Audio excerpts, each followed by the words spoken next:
Praise the lord. దేవుని యొక్క ఘనమైన నామానికి వేలాది వందనాలు, స్తుతులు, స్తోత్రాలు చెల్లించుకుంటున్నాను. మీ అందరికీ కూడా ప్రత్యేకమైన వందనాలు తెలియపరుస్తూ ఉన్నాను. ప్రియమైనటువంటి బిడ్డలారా, ఈరోజు మరి కొన్ని నిమిషాలు దేవుని యొక్క వాక్యాన్ని ధ్యానించాలని నేను ఆశిస్తూ ఉన్నాను.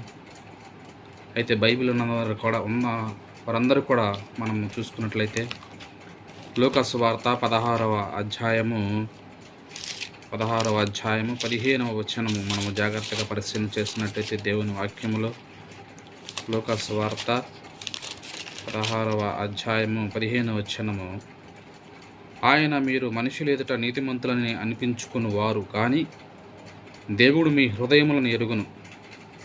మనుషులలో ఘనముగా ఎంచబడినవి దేవుని దృష్టికి అసహ్యము. ఇక్కడ మనం జాగ్రత్తగా పరిశీలన చేసినట్టయితే దేవుడే స్వయంగా ఈ మాట తెలియపరుస్తూ ఉన్నాడు.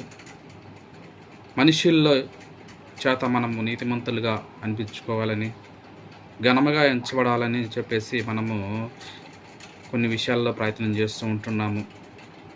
అయితే ఈ యొక్క చెప్పినటువంటి సందర్భం ఏమిటంటే, యేసుక్రీస్తు ప్రభువారు ఆనాడు పరిసయ్యులు మరి చాలా ధనాపేక్ష కలవారు, ధనం కలిగిన వారు. వారు ధనము చేత మరి కలిగి ఉన్నప్పుడు వాళ్ళు మనుషుల యొక్క మెప్పు పొందాలని, మరి వారు ఘనత పొందాలనేటువంటి మరి చూస్తూ ఉన్నారు. అయితే ఈనాడు కూడా చాలామంది కూడా ధనాన్ని చూసుకొని, వారి యొక్క ఆధిక్యం చూసుకొని మనుషుల చేత మరి నీతిమంతులు అనిపించుకోవాలని, మరి ఘనస్థులు అనిపించుకోవాలని చెప్పేసి చాలా ప్రయత్నాలు చేస్తూ ఉన్నారు. అయితే దేవుడు చాలా స్పష్టంగా తెలియపరిచాడు. ఏమని అంటే, మనం చూసుకున్నట్లయితే 15వ అధ్యాయంలో మనుష్యులలో ఘనముగా ఎంచబడినది దేవుని దృష్టికి అసహ్యము. చూసారా?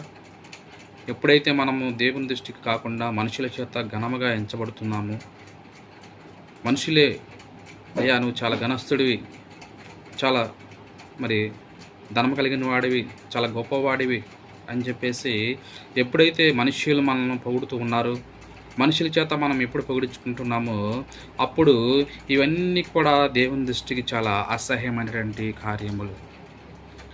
అయితే మరి ఎప్పుడు మనము దేవుని దృష్టికి ఘనముగా ఎంచబడతాము?